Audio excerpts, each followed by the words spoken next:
Hi all, ಎಲ್ಲರಿಗೂ ನಮಸ್ಕಾರ. Welcome back to my channel. ಇವತ್ತು ತುಂಬಾ ಈಸಿಯಾಗಿ ಅಡುಗೆ ಬರದೇ ಇರೋರು ಕೂಡ ಮಾಡ್ಬೋದು. ಅಷ್ಟು ಈಸಿಯಾದಂಥ ರೆಸಿಪಿ ಟೊಮೊಟೊ ರಸಮ್ನ ಹೇಗೆ ಮಾಡೋದು ಅಂತ ನೋಡೋಣ.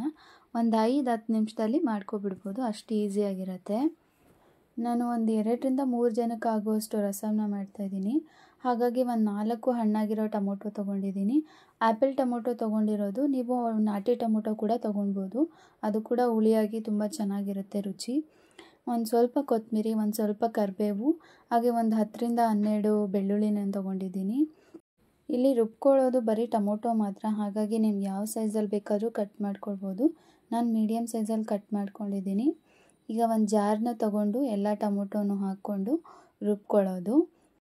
ಈ ರುಬ್ಕೊಳ್ಳೋ ಸಮಯದಲ್ಲಿ ನಿಮಗೆ ಬೇಕು ಅಂತ ಅಂದರೆ ಹುಣ್ಸೆಹಣ್ಣು ಕೂಡ ಹಾಕ್ಕೊಳ್ಬೋದು, ಹಾಗೆ ಜೀರಿಗೆ, ಮೆಣಸು ಕೂಡ ಹಾಕ್ಕೊಂಡು ರುಬ್ಕೋಬೋದು. ನೋಡ್ತಿರ್ಬೋದು ನೀವು, ಇಷ್ಟು ರುಬ್ಕೊಂಡ್ರೆ ಸಾಕಾಗುತ್ತೆ.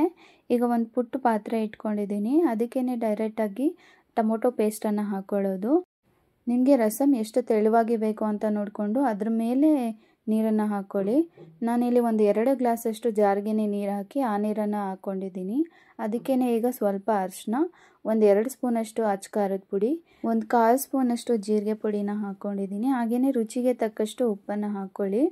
ಇಷ್ಟೇ ಸಿಂಪಲ್, ಇನ್ಯಾವುದೇ ಪುಡಿನೂ ನಾನು ಹಾಕಿಲ್ಲ. ನಿಮಗೆ ಬೇಕು ಅಂತ ಅಂದರೆ ನೀವು ಜೀರಿಗೆ ಮೆಣಸನ್ನು ಕೂಡ ಕುಟ್ಟಿ ಪುಡಿ ಮಾಡಿಬಿಟ್ಟು ಹಾಕ್ಕೊಳ್ಬೋದು. ಹಾಗೆಯೇ ರಸಮ್ ಪುಡಿ ಕೂಡ ಬಳಸ್ಕೊಳ್ಬೋದು. ನಾನಿಲ್ಲಿ ಬರೀ 3 ಪುಡಿಗಳನ್ನು ಹಾಕಿದ್ದೀನಿ ಅಷ್ಟೇ.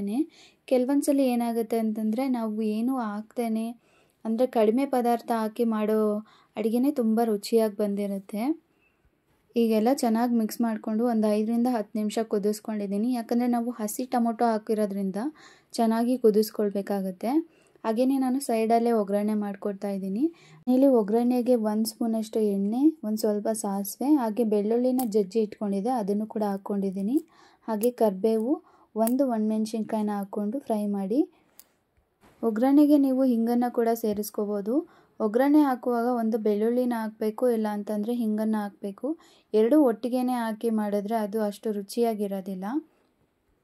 ಈಗ ಒಗ್ಗರಣೆನ ರಸಮ್ಗೆ ಹಾಕ್ಕೊಂಡು ಒಂದು ಅರ್ಧ ಸ್ಪೂನಷ್ಟು ಬೆಲ್ಲನ ಹಾಕ್ಕೊಂಡಿದ್ದೀನಿ. ಬೆಲ್ಲ ಹಾಕೋದ್ರಿಂದ ರಸಮ್ನ ರುಚಿ ಹೆಚ್ಚಾಗುತ್ತೆ ಅಂತಲೇ ಹೇಳ್ಬೋದು.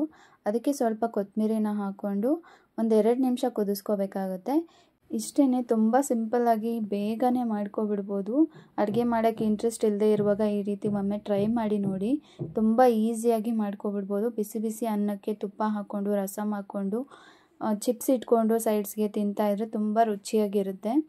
ಹಾಗೆಯೇ ಮೀಶೋಯಿಂದ ಒಂದು ಗ್ಲಾಸ್ ಬೌಲ್ನ ಬುಕ್ ಮಾಡಿದ್ದೆ. ಹೇಗೆ ಬಂದಿತ್ತು ಅಂತ ನೋಡೋಣ ಅಂದ್ಬಿಟ್ಟು ಬಂದ ತಕ್ಷಣವೇ ಓಪನ್ ಮಾಡಿ ನೋಡ್ತಿದ್ದೆ. ಯಾಕಂದರೆ ಗ್ಲಾಸ್ ಐಟಮ್ ಆದರೆ ಒಡೆದೋಗ್ಬಿಟ್ಟಿರುತ್ತೆ, ಅದು ಒಂದು ಭಯ ಇರುತ್ತೆ. ಹಾಗಾಗಿ ಓಪನ್ ಮಾಡಿ ನೋಡ್ತಿದ್ದೆ. ಇದರಲ್ಲಿ ಸೆಟ್ ಆಫ್ 3 ಬರುತ್ತೆ. ಒಂದು 950 ml, ಒಂದು 650 ml, ಇನ್ನೊಂದು ಪುಟ್ಟ ಬೌಲು 400 ml ಇರುತ್ತೆ. ಹಾಗೆಯೇ ಇದ್ರ ಪ್ರೈಸ್ ಬಂದು 216 ರುಪೀಸ್, 216 ರೂಪಾಯಿ. ಪರವಾಗಿಲ್ಲ, ವರ್ತ್ ಅಂತ ಅನ್ನಿಸ್ತು. ಸೆಟ್ ಆಫ್ 3 ಕೂಡ ಅಲ್ವಾ, ತಗೊಳ್ಬೋದು ಅಂತ ಹೇಳಿ ಪರ್ಚೇಸ್ ಮಾಡಿದೆ.